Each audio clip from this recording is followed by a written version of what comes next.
ಈ ಒಂದು ಮೇನ್ ಇವೆಂಟಲ್ಲಿ ನಾವು ಮಿಕ್ಸ್ ಮಾರ್ಷಲ್ ಆರ್ಟ್ಸ್ ಮಾಡ್ತಾಯಿದ್ದೀವಿ. ಇದು ಪ್ರಾಯೋಜಕರು Roning FC fighting championship, Roning fighting championship ಆಯೋಜನೆ ಮಾಡ್ತಾಯಿದೆ. ಈ ಒಂದು ಫೈಟಿಂಗ್ ಚಾಂಪಿಯನ್ಶಿಪ್ನಲ್ಲಿ ನಾವು 2 ರೀತಿಯಾದಂತಹ ಒಂದು ವಿಭಾಗಗಳನ್ನ ಮಾಡಿದ್ದೀವಿ. ಮೊದಲನೇದಾಗಿ ಯಾರು ಅಮೆಚೂರ್ ಕಂಟೆಂಡರ್ ಸೀರೀಸ್ ಅಂತ ಮಾಡ್ತಾಯಿದ್ದೀವಿ, ಫೈಟ್ ಫೋರ್ಸ್ ಅಂತ. ಅದು ನಾನಾ ಒಂದು ಸ್ಟೇಟ್ಗಳಿಂದ ನಮ್ಮ ಇಂಡಿಯಾದಲ್ಲಿ ಎಲ್ಲರೂ ಭಾಗವಹಿಸ್ತಾರೆ. ಜಮ್ಮು ಕಾಶ್ಮೀರ ಆಗಿರ್ಬೋದು, ಕನ್ಯಾಕುಮಾರಿ ಆಗಿರ್ಬೋದು, ವಿಧವಾದಂತಹ ಒಂದು ರಾಜ್ಯಗಳಿಂದ ಬಂದು ಫೈಟ್ ಮಾಡಿ ಅಮೆಚೂರ್ ಕಂಟೆಂಡರ್ಸಲ್ಲಿ ಯಾರು ವಿನ್ನರ್ ಆಗ್ತಾರೆ ಅವರು ಈ ಒಂದು ಫೈನಲ್ ಇವೆಂಟಲ್ಲಿ ಮುಂದಕ್ಕೆ ಬರ್ತಾರೆ. ಹಾಗೆ ನಮ್ಮ ಇಂಟರ್ನ್ಯಾಷನಲ್ ಫೈಟರ್ಸ್ ಕೂಡ ಈ ಒಂದು ಅಮೆಚೂರ್ ಫೈಟರ್ ಸೀರೀಸ್ ಆದಮೇಲೆ ಅವರು ಅದನ್ನು ಭಾಗವಹಿಸಿ ಮುಂದುವರಿಸ್ಕೊಳ್ತಾರೆ. ಇದು ಒಂದು ನಮ್ಮ ಒಂದು ರೋನಿಂಗ್ FC ರೋನಿಂಗ್ ಫೈಟಿಂಗ್ ಚಾಂಪಿಯನ್ಶಿಪ್ ಒಂದು ಹೊಸ ಮಂಚವನ್ನು ಕೊಡ್ತಾ ಇದೆ ಯುವ ಜನರಿಗೆ, ಸೊ ದಟ್ ಅವರು MMA ಇವೆಂಟ್ನ ಗ್ಲೋಬಲ್ ಆಗಿ ಮಾಡಲಿ ಅಂತ ನಾವು ಒಂದು ಪ್ರಯೋಜನವನ್ನು ಮಾಡ್ತಾಯಿದ್ದೀವಿ.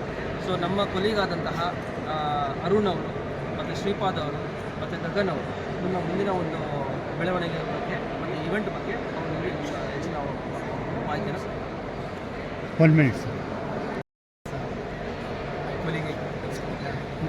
About the Fight Force Contender Series. One of the key aspects of the Fight Force Contender Series is that the fighters, the top 12 fighters from the Contender Series get to play the undercard on the main day. So this kind of becomes their debut, their records get updated and they are eligible to participate in a lot more promotions. So that brings a lot more experience and a lot more opportunities for the youth to grow from that. And you see the theme of this event that we have put is the Legacy Awakens, which basically is about reviving the Indian ancient martial arts. Along with the mixed martial arts, today we also have a performance of Kalaripayattu, which is one of the oldest martial art forms in the globe. We have a very special team that has travelled from Trivandrum and they are going to have a 45-minute showcase of that. So the objective is to bring forth the Indian culture, combine it with modern